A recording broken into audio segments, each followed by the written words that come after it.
অনেক অনেক বছর আগে এক দূরবর্তী দ্বীপে বাস করত গডজিলা। সে ছিল দ্বীপের রক্ষাকর্তা।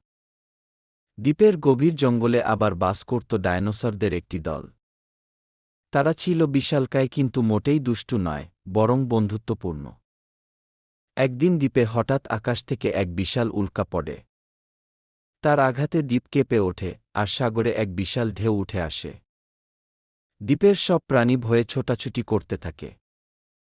গডজিলা বুঝতে পারে সবাইকে রক্ষা করার দায়িত্ব এখন তার। কিন্তু এই বিপদের মুখে একা লড়াই করা সম্ভব নয়। গডজিলা তখন জঙ্গলের গভীরে গিয়ে ডায়নোসরদের কাছে সাহায্য চায়। প্রথমে ডায়নোসররা একটু ভয় পায়, কারণ তারা কখনো গডজিলার সাথে কথা বলেনি। কিন্তু গডজিলার আন্তরিকতা দেখে তারা সাহস পায়। একসাথে তারা পরিকল্পনা করে। ডায়নোসরেরা বড় বড় গাছ ফেলে বাঁধ তৈরি করবে, যেন সাগরের ঢেউ থামানো যায়। গডজিলা তার বিশাল শক্তি দিয়ে পাহাড় কেটে নতুন জলপথ বানাবে, যাতে অতিরিক্ত পানি দ্রুত সাগরে চলে যায়। দিনরাত কাজ করে তারা দ্বীপকে রক্ষা করে।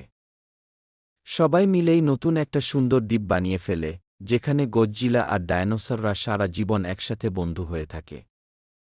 তাদের বন্ধুত্বের কথা আজও বাতাসে, গাছের পাতায় আর ঢেউদের গানে বাজে।